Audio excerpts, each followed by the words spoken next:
Right, in lesson 1.2, we're going to be learning about parent functions. We're going to talk about what a parent function is and how we can use it. We're going to look at 4 different types of parent functions. 3 of them you should already know very well from Algebra 1. One of them, depending on how strong your Algebra 1 class is, you might not have heard of. And we're going to be looking at their graphs and tables, situations they apply to, and what their equations are. So, let's start.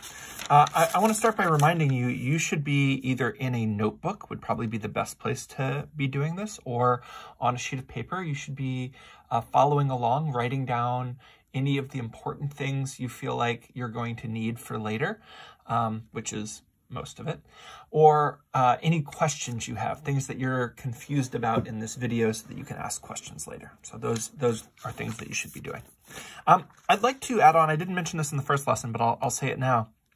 If you find a mistake I made in this video, a math mistake, not like I spelled equations wrong, that's not a math mistake, but you know, if I put the wrong number or write the wrong function or do something that is wrong, do or say something wrong mathematically, and I don't correct it, if you can find and correct that error, you'll get a bonus point added on to the end of your 6 weeks grade. So, with that in mind, be on the lookout for any mistakes I might make so you can get some bonus points. So let's talk about what parent functions are. So parent functions are the simplest example of a type of function. So the simplest means like the easiest, the most basic, and what it allows us to do is to see what kind of characteristics this function has, and then apply that to the more difficult, more complicated functions. In 2 units from now, we'll be talking about how to transform a parent function to make all of the types. So if you know the parent function and you know how to transform them, you can make every single type of function that is that kind of function just from the parent function. So we'll be using these a lot over the course of the year. We'll have about 10 parent functions that we deal with over the course of the year. There should be about 3 you're already familiar with from Algebra 1. And we'll add on 1 new one today, but more of them will come later in the year. So let's look at our first parent function. And this is something you should know from Algebra 1. The first parent function we're going to deal with is linear. So linear functions. And the simplest linear function is, this is what makes it the parent function.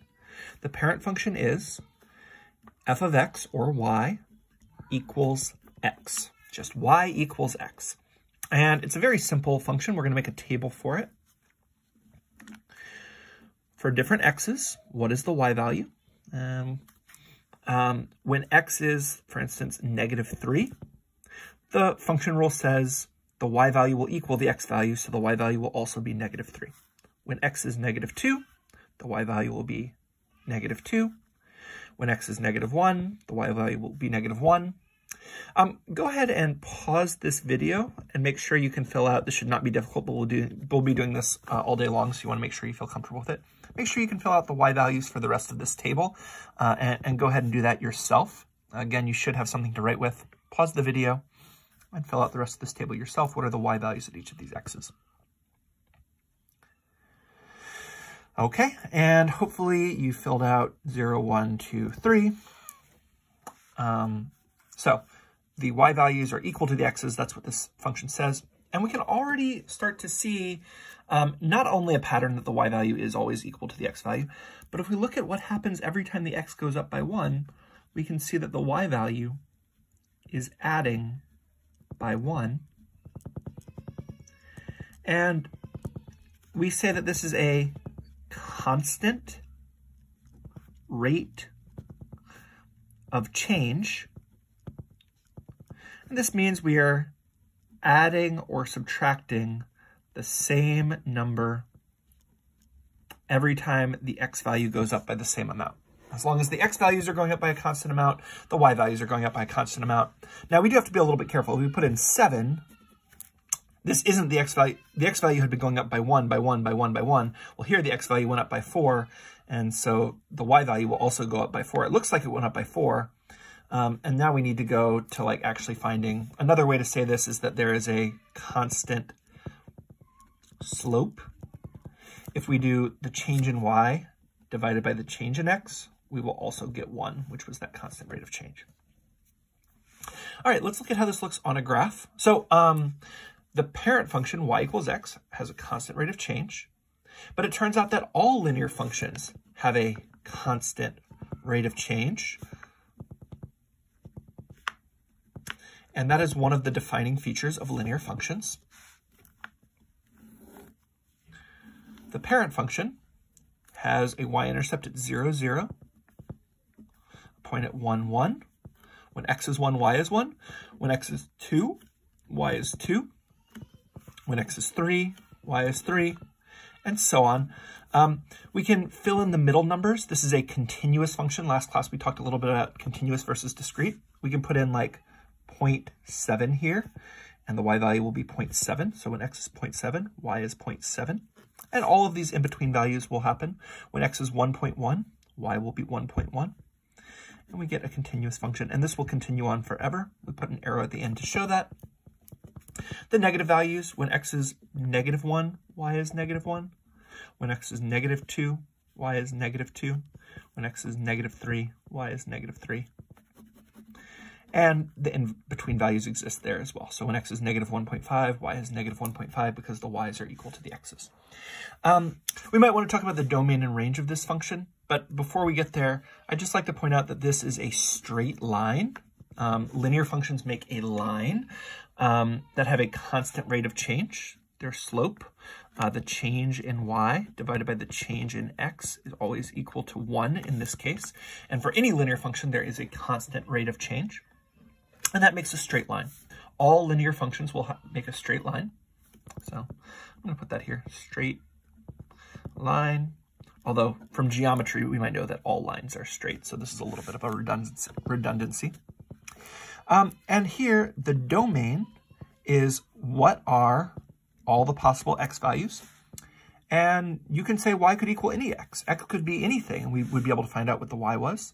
And so the domain, we can see on the graph that the x's can keep going to the left. There's this arrow at the end. And so we can say the domain is all the numbers. X can be all the numbers between -infinity or infinity. We talked last class about how we could write that in interval notation. We could say -infinity to infinity. And we can also say that because it goes to the right and left forever, this is all real numbers. And so we can write all real numbers, or for short, we could put the symbol for all real numbers, which is an R with a double line at the beginning. So it kind of looks like an R, but with a double line at the beginning. The range, the y values, well, we can see that the outputs are going to keep going down forever and keep going up forever, and there are no outputs we won't get. And so the range is also all real numbers. This is how I will write it, but you could write it in any of these ways, and that would be fine too. Okay, let's talk about what the equations are that are linear. Linear equations can always be rewritten as y equals mx plus b. So any function that can be rewritten as y equals mx plus b, it might not always look like this. In Algebra 1, we learned that there are other ways to write a linear function, like ax plus by equals c. But this could be rewritten this way by solving for y.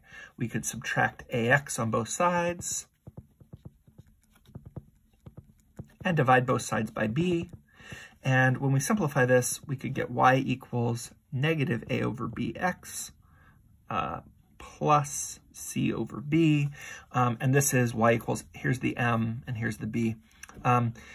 We'll mostly be dealing with the y-intercept form of linear equations this year. And so this is the slope, and this is the y-intercept.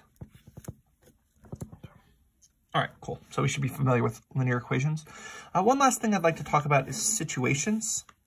So situations.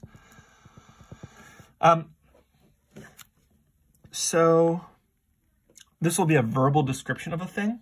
And what we're looking for is that constant rate of change.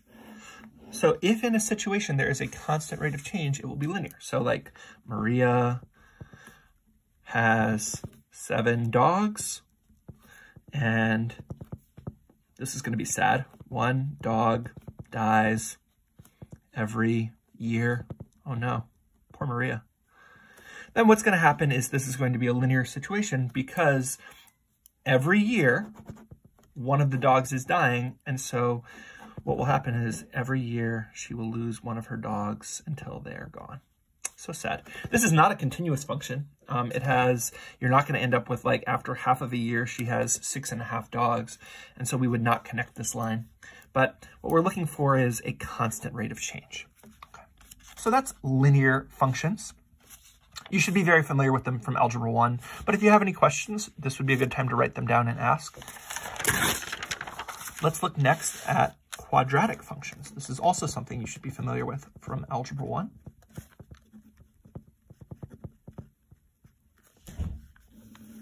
So quadratic functions. The parent function is the simplest quadratic equation. The parent function is y, or f of x equals, you could say y equals also if you wanted, f of x equals x squared. This is the simplest quadratic. And before I get into the tables, I think I'm going to go straight into the equations here. The equation, the general equation,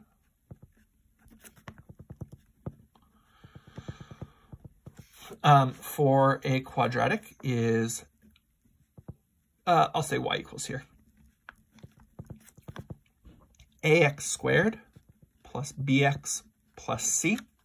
Pretty much anything that has this something times x squared is going to be quadratic. It can have other x's added on and another number added on, but it can't have anything else. So for instance, y equals, 7x squared minus the square root of x. This is not quadratic. Even though it has the x squared, it has something else here that's weird, and that stops it from being quadratic. But anything that has, 7x squared plus 3x, this is quadratic. You're allowed to have 7x squared plus something times x, and we could even add in a number here or subtract a number here. When we say plus b, remember that this could also be negative. So 7x squared minus 4x plus 1, this is okay because we're adding negative 4x, and so this is also quadratic. So this is quadratic. So these are quadratic, but this one is not quadratic. So we're looking for that x squared, but it can't have something other than an x or a number added on. Let's make a table, and you might not be as familiar. This table is a little bit trickier to make, and so I'm going to leave some space here. And we'll do the same values we did before, -3, -2, -1, 0, 1, 2, 3. Okay. And let's make sure we feel comfortable with how to make this table.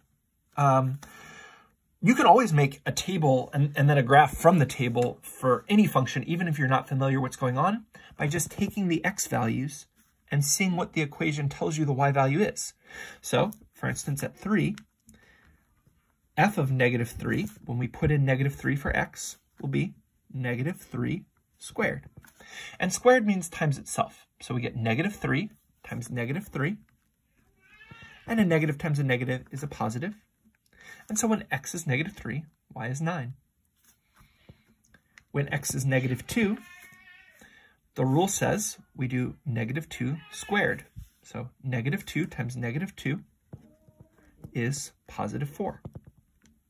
You don't have to write this out every time. You can kind of do it in your head. When x is -1, -1 squared means -1 times -1, which is 1. And when x is 0, 0 squared, 0 times 0 is 0. So that's 0. I'm going to have you pause the video for a second and go ahead and make sure you feel comfortable filling out these values.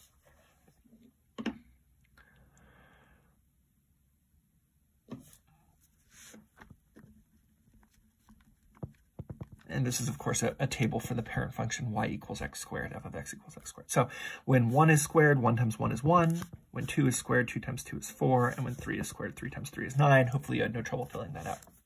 And this is interesting because unlike our linear function, where we had this constant rate of change, we do not have a constant rate of change here.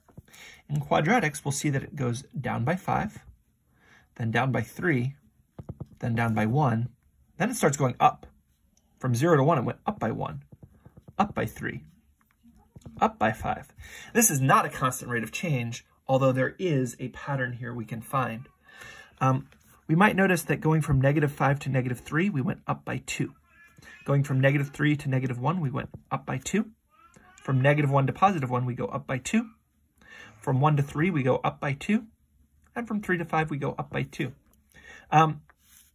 This is called a constant second difference. A constant second difference. And we can tell that the next number, it will go up by 2, but that's a change in the difference. So this number isn't going up by 2. The change is going up by 2. So going from 0 to 1, we went up by 1. Then we went up by 3. Then we went up by 5. And now we're going to go up by 7. And the next number will be 16. 9 plus 7 is 16, which is, of course, what 4 squared is. 4 times 4 is 16. The next number will go up by 9, and that will be 25. And so 5 times 5 is 25. We can see this constant second difference. It's a useful thing to know about quadratics. And it's actually the way that we can tell in a table whether something is quadratic or not. We're going to look for this constant second difference. Let's look at a graph. Because there isn't a constant rate of change, these do not make a straight line, or a line at all. Instead, I'm going to start at 0, 0. This point is called the vertex. We'll talk about that more later this year. So when x is 0, y is 0. That's right here. When x is 1, y is 1. When x is 1, y is 1. When x is 2, y is 4. When x is 3, y is 9, which is like way up here. And I'm even going to put in a number for 1/2 here. When x is 0.5, a half times a half, I'm going to do it over here. A half times a half. When we multiply fractions, we multiply across. This is 1/4, or 0.25. So when x is 1/2, y is only 0.25. It's only a quarter of the way up. And this makes an interesting shape.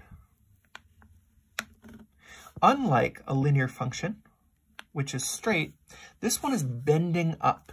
You can see if you tried to take a straight line, you would have to bend it. I would have to bend this pin to make it match. And I have to bend it from like this. I would have to bend it upwards to make it make this shape. This is called concave up. And it's what's happening when a straight line is bending, when something is growing faster and faster and faster. Let's go to the left side. Actually, you should go ahead and pause this video, see if you can put in the values into your, put in these values and make sure you understand how to graph them. Go ahead and pause the video and fill out the left side of the graph.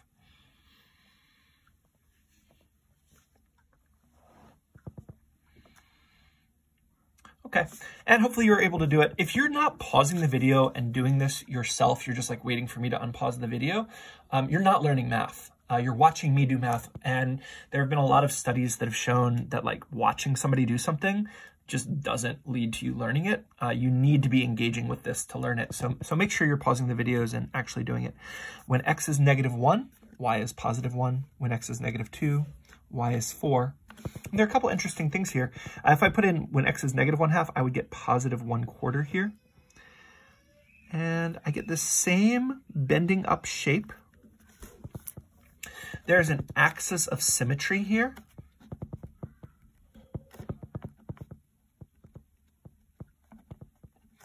Where it's reflected across the y-axis. All quadratic graphs will have an axis of symmetry. They're all concave up. Notice it's growing faster and faster and faster as we go to the left. And this is interesting because one thing that comes up with quadratics in certain situations is that it might look like they're growing slowly at first, but then they start growing much faster very quickly. So that is one of the effects of it being concave up. This point right here is called the vertex. It is the lowest or highest point. Let's talk about the domain and the range here.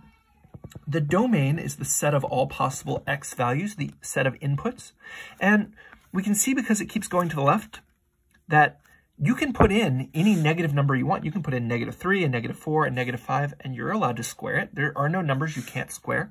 And So you can keep putting in numbers to the left and to the right, and you can have a domain of all real numbers because there aren't any values that you're not allowed to square. All numbers can be put in for x and it will be okay. The range, on the other hand, are all the possible outputs. And we will notice that there's this whole part of the graph down below y equals 0 that there are no outputs for. And that's because when you square a number, when you do it times itself, you will never get out any negative values. There aren't any negative y values because when you do a negative times a negative, you get a positive, and a positive times a positive is a positive. So the range, there are a few ways to say it. We can say 0, which is the smallest y, is less than or equal to y, which is less than infinity. The y's go between 0 and infinity. An easier way to say this is just all the y's are greater than or equal to 0. Notice that we say greater than or equal to 0 because there is an output of 0. When x is 0, the y could equal 0. And all the other y's are going to be above 0.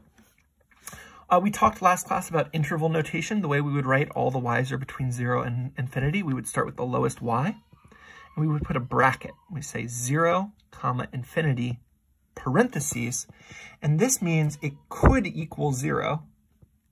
The y value could equal 0. The y value will never equal infinity, and so we always use a parentheses on the end of infinity, just like we always use a less than. Y is never going to equal infinity. Infinity is not a number you can get to. It's not even a number at all, and so we'll always use a less than sign, and a parentheses means we never get to infinity. That's what we mean by this parentheses here. And so these are the two ways of writing the range. All right, let's talk about, we talked about graphs, tables, equations. Let's talk about situations. So linear functions happen when there is a constant rate of change. There's no situation that's going to tell you, hey, there's a constant second difference in this problem. So that isn't going to be very useful in our situations. Instead, what we're going to look for in our situations, let me see if you guys can see this, situations, is we're going to be looking for a few things. One, if something is being squared.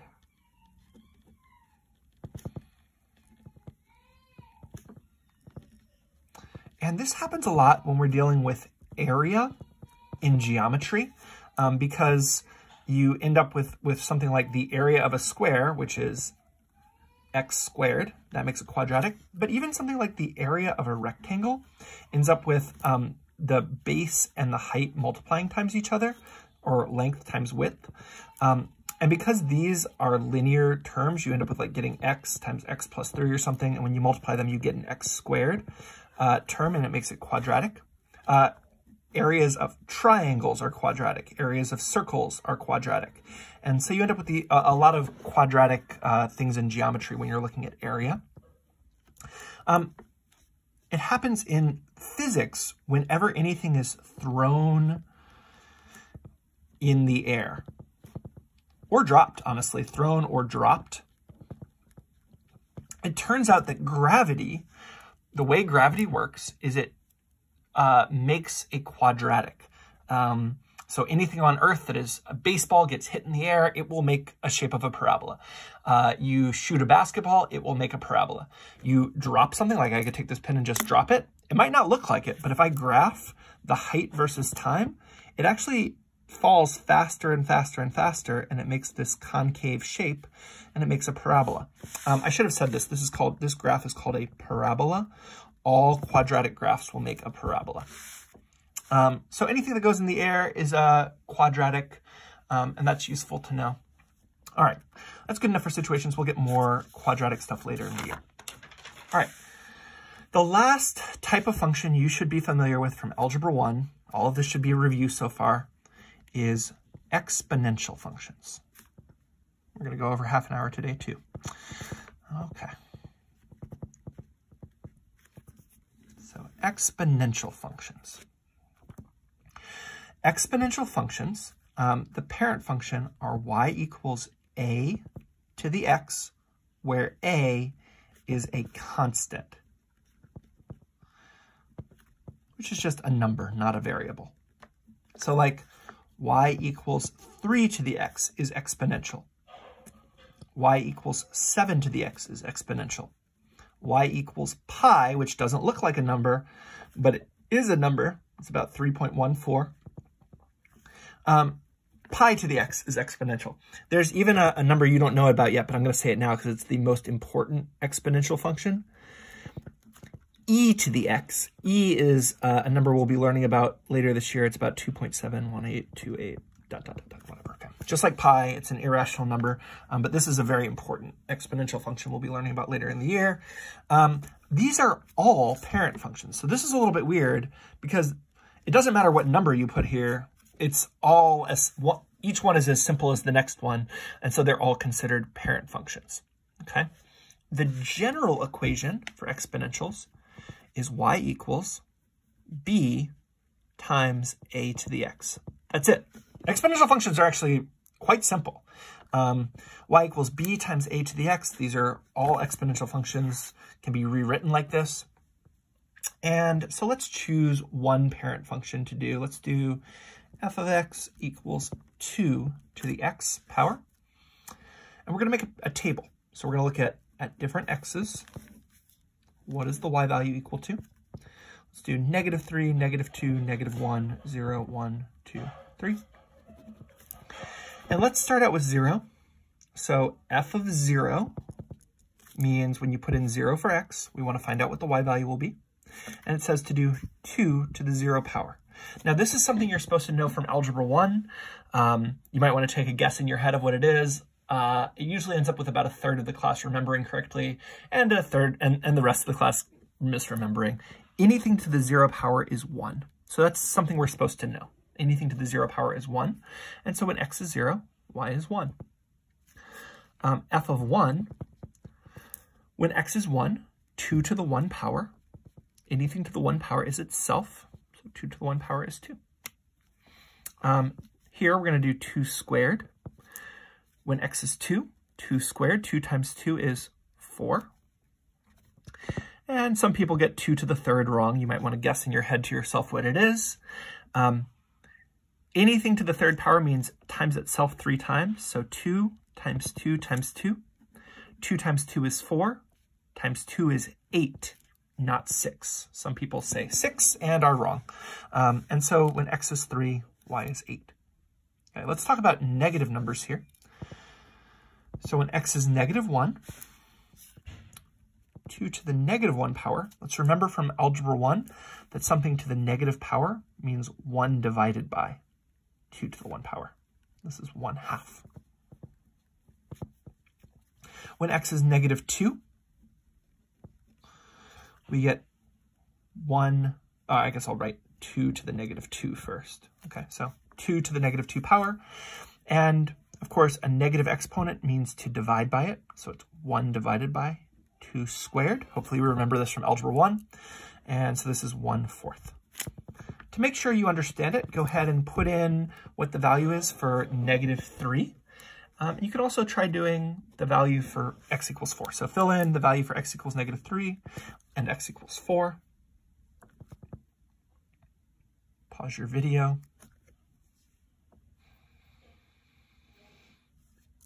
And you should have gotten that when x is -3, the value is 1/8. And when x is 4, the value is 16. A few things about this table. It is not adding by the same number each time. Here we're adding by 1/8. Here we're adding by 1/2. Here we're adding by 8. But what you should remember about exponential functions is they have something else special. Instead of having a constant rate of change, they have what's called a constant multiplier. Every time they multiply, and it turns out the constant multiplier is whatever the base of this is. This is the constant multiplier. We'll talk more about exponentials later this year in depth. 1/2 times 2 is 1. 1/8 times 2 is 1/4. And if you go the other direction, if you decide to go backwards, it's dividing by 2, dividing by 2, dividing by 2, dividing by 2. It turns out that you can also have a table that looks like this. This might not at first look to you like, let me say x is 1, x is 2, x is 3. this might not look like a constant multiplier. It's dividing by 2, dividing by 2, dividing by 2. But dividing by 2 is the same as multiplying by 1/2. And so this is also a constant multiplier. So be a little careful. Dividing by a constant amount is also exponential because it's multiplying by a fraction. So constant multiplier is one of the key things about exponential functions. And in fact, I'm going to rewrite it up here. It's like the defining characteristic of exponential functions. It's when there's a constant multiplier. Let's look at how this looks on a graph. Unlike our first two graphs, this did not have a y-intercept at 0, 0 at the origin. Instead, when x is 0, the y is 1. When x is 1, y is 2. When x is 2, y is 4. And this should actually be reminding you a little bit of a quadratic. It's concave up, just like a quadratic is. So it's concave up, which means it is bending upwards. But unlike a quadratic, it is not symmetric. On the left side, it does not come back up. Instead, when x is -1, let's look at the table. When x is -1, the y value is 1/2. When x is -2, the y value is 1/4. When x is -3, the y value is 1/8. And what we should see here is that the y values are getting, as you go to the left, the y values are getting lower and lower and lower, but they will never reach 0 because no matter how many times you divide by 2 going to the left, it'll get smaller but won't reach 0. And this is called an asymptote. Asymptote. And the equation for this asymptote is the horizontal line y equals 0, which is the x-axis. So that's cool. So this is what exponential functions look like. They have an asymptote, and they are also, they have a concavity to them. Most usually they're concave up. Notice that concave up, I think a lot of kids from Algebra 1 think concave up means they make a parabola. This is a type of concave up, but this is another type of concave up. In both cases, you're taking a straight line and bending it up. The line is getting steeper and steeper and steeper as you go through it. And that's what we mean by concave up. You could think of it as like this part of a quadratic if that helps you. Okay. And so situations that have situations that are exponential are those that have a constant multiplier. So I'm going to give an example of a situation. Okay, we had a sad situation with Maria and her dogs earlier. Let's do a more happy situation. Maria has 2 dogs, and the number of dogs triples every year. Okay, she's gonna have a lot of dogs here. Triples means times 3, and it is tripling every year. And so compare this to the linear situation. When Maria had 7 dogs and 1 dog was dying each year, that means we were going to subtract 1 dog. This is a constant rate of change because we are adding or subtracting a number, right? Here, triples means we're not adding or subtracting, it means multiplying by 3. And so that's a constant multiplier. So that's our exponential parent function. Our last parent function we're going to look at is the absolute value parent function, and we're going to stop after this for today. Absolute value parent function. And the parent function is f of x equals, or y equals, the absolute value of x. If you haven't seen these before, these are absolute value bars. And they ask a question, how far is a number away from 0? So it means, how far away from 0? And the answer is always positive. I'll show you in a table in just a second how this works. So let's put in our same numbers. Okay. So when x is -3, we we want to do the absolute value of negative 3, which is asking how far away is negative 3 from 0? And negative 3 is 3 away from 0. How far is negative 2 away from 0? Is what happens when we plug this in. And the answer is 2. Go ahead and fill out the rest of this table yourself. It's a fairly simple function. See if you can answer how far away is each of these x's from 0. Pause your video. Answer this question. And of course, negative 1 is 1 away from 0. 0 is 0 away from 0. 1 is 1 away from 0. Sometimes I'll see kids say 1 is negative 1 away from 0, and that's not true. 1 is 1 away from 0. 2 is 2 away from 0, and 3 is 3 away from 0. And I'd like you to pause the video and make sure you can do this graph all by yourself. Go ahead and put the different x values at negative 1, negative 2, and negative 3, 1, 2, and 3. Make sure you can find those y values and put them on the graph. It's a nice looking graph, I think. So put your table into your graph. So when x is 0, y is 0. When x is 1, y is 1. When x is 2, y is 2. When x is 3, y is 3. When x is negative 1, y is 1. When x is negative 2, y is 2. When x is negative 3, y is 3. And this should remind you, it should be kind of like a mix between linear and quadratic. It's got an axis of symmetry. So it's got an axis of symmetry, just like a quadratic. But it makes a line here and a line here. There are two constant rate of changes. So there's a constant rate of change. And then there is a different constant rate of change. That's what made it change direction. So here there is a negative rate of change. Here there is a positive rate of change. There are two different constant rates of changes. And we can see this in the table. Going from 3 to 2, we went down by 1, down by 1, down by 1. But going from 0 to 1, we start going up by 1, up by 1, up by 1. And so we can see there was a negative constant rate of change. So 2 constant rates of change.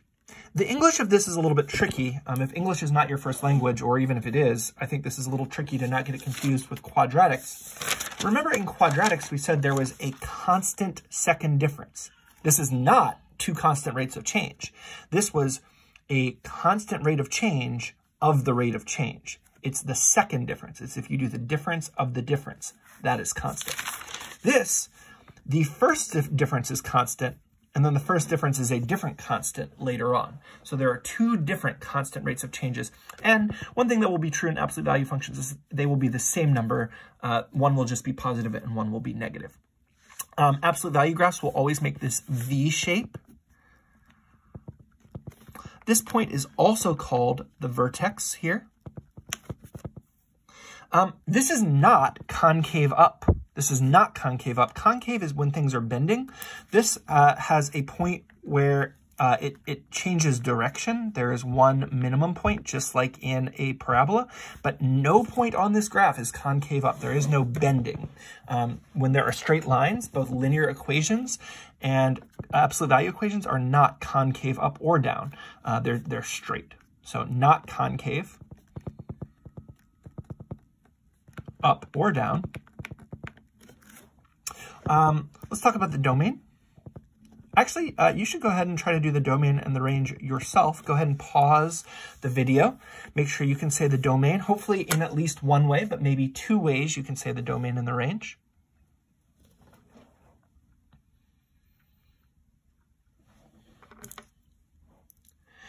All right, the domain is all the x values you're allowed to find the absolute value of. And we can see that as we go to the left and the right, there weren't any x values we couldn't do. And so we can say the domain is all real numbers, or maybe you did it in interval notation. Oops. Negative infinity to infinity. Or maybe you said negative infinity is less than x is less than infinity. These are all correct ways to do it. Hopefully you know all three. The range is not all real numbers. there are no y values that are negative, and that's because when you do the absolute value of something, it always comes out positive. And so just like quadratics, it has a range of y is greater than or equal to 0, or all the numbers between 0 and infinity, or we could say 0 less than or equal to y less than infinity. Y's are between 0 and infinity. All the y's are above 0. So that's the range. I just realized we skipped the domain and range of exponential functions, and I'd like to go back to that for just a second. The domain is all real numbers. You can do any number as the power here, and it will make sense. We'll get a value out. And so the domain is all real numbers, but the range is not all real numbers. We never dip below 0, and in fact, we never hit 0. And so unlike quadratics, where it was y is greater than or equal to 0, here the y's are always greater than 0, not equal, because you will never get to 0 at that asymptote, okay? And so if we write it in interval notation, we don't use a bracket. We say parentheses 0, comma, infinity. And this says all the numbers between 0 and infinity, but it doesn't include 0. So not equal to 0, okay? All right, absolute value situations. This is the last thing we're going to write down today. Absolute value situations are going to be when there is a constant speed or rate of change. So it looks just like a linear function. Telling the difference between this and a linear function is going to be tricky. So constant speed or rate of change, but what you are measuring changes direction. So the two most common things that happen with this are like, okay, there's somebody like running. Oh man, this is gonna be a terrible drawing, but I'm okay with this. Okay, so there's somebody running along a path. And what we're doing is we're measuring how far away from a certain point they are. Because what's happening is, like, think about this guy's distance away from this point. When he's running this way at a constant rate of change, his distance is going down, and then after he passes it, his distance away from it goes back up again. And so what it ends up looking like is his distance away goes down until he's right there, and then it goes back up again. So remember, absolute value functions are about how far away from 0 something is. How far away anybody is from something is often absolute value if they're going at a constant rate of change. And it's because it will go down and then come back up. So something like that. You can also do like, if you're playing like a guessing game, you're trying to see who's the closest to the right guess. I'm thinking of a number, you know, if you're too low or you're too high, you're still the same distance away. And so like, let's say, you know, the number I'm thinking of is 70. People who guess too low, if you guess like 65, you are 5 away. If you guess 67, you are 2 away, whatever, 3 away. If you guess 70, you're 0 away. But then if you go too high, you're also a positive amount away, and those can make absolute value graphs. So constant rate of change is where you're measuring how far away you are from something. All right, guys, that's it for today. Hopefully that was helpful, and good luck on your homework.